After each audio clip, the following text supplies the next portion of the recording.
Shalom Bapak Ibu Saudaraku yang terkasih di dalam Tuhan. Kejadian 1 ayat 27. Maka Allah menciptakan manusia itu menurut gambarnya. Menurut gambar Allah diciptakannya dia. Titik klimaks dari kegiatan penciptaan Allah adalah hadirnya manusia. Kitab Kejadian ini menyampaikan bagian yang terbaik, yaitu gambaran manusia yang diciptakan Allah menurut atau segambar dengan Allah. Walaupun tidak semua teolog itu setuju mengenai dari maksud gambar ilahi pada manusia. Contohnya manusia itu kan tidak seperti Tuhan. Saya masih manusia dan bukan Tuhan. Saya belum jadi Tuhan. Gitu ya. Padahal yang dimaksud Allah sudah mengatakan serupa dan segambar dengan Allah. Harusnya manusia juga memiliki ketetapan dan kepribadian seperti Allah. Belum lagi kita sebagai manusia juga sudah ditebus oleh darah Allah. Sebagian teolog berpendapat bahwa manusia itu hanya wakil Allah yang berkuasa atas seluruh ciptaan yang lain. Bahkan ada yang menyimpulkan bahwa citra Allah itu hanya berkaitan, yaitu dengan hubungan istimewa antara Allah dan manusia. Jadi, kalau kita melihat pernyataan demi pernyataan mereka dengan perspektif yang lebih luas dari sisi Alkitab,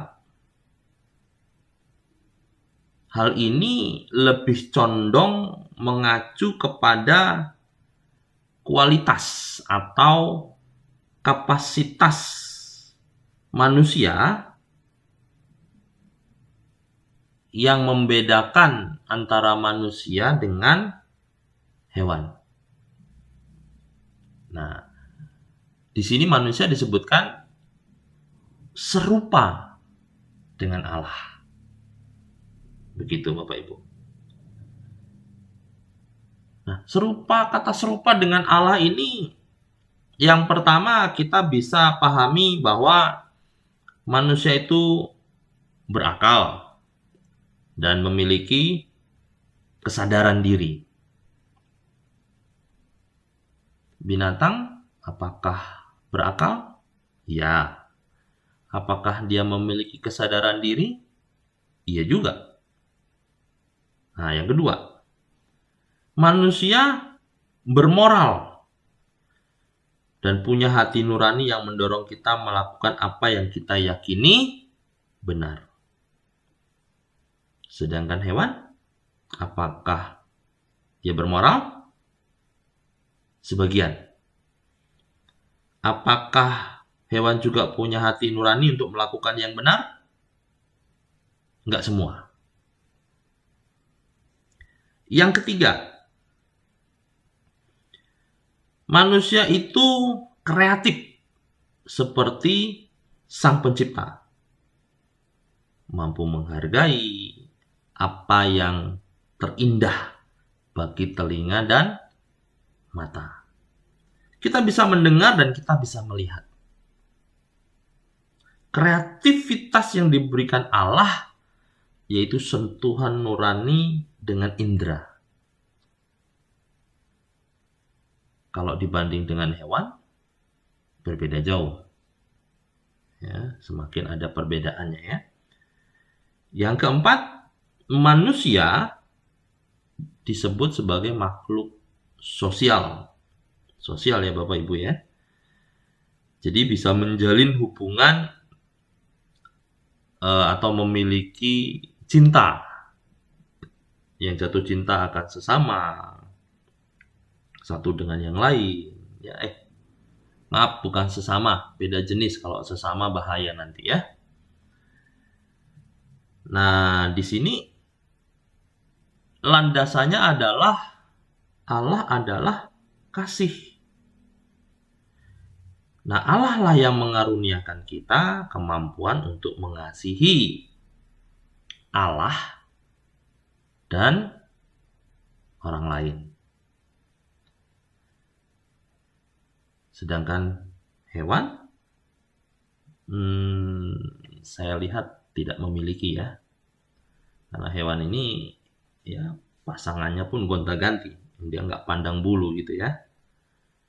Nah, yang kelima, manusia mempunyai kemampuan spiritual yang membuat kita punya rasa untuk merindukan Allah. Ya, kita merasa, aduh, kita lagi down, kita butuh Allah, di mana kita bisa menjadi kuat karena kita dekat dengan Allah, gitu ya. Sedangkan kalau hewan tidak memiliki rasa itu. Jadi kita bisa ambil kesimpulannya,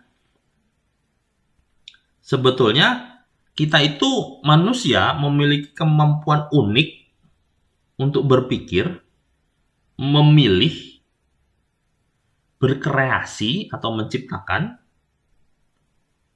mencintai, bahkan beribadah atau mencari tentang keberadaan Allah atau kebenaran tentang Allah. Sayangnya,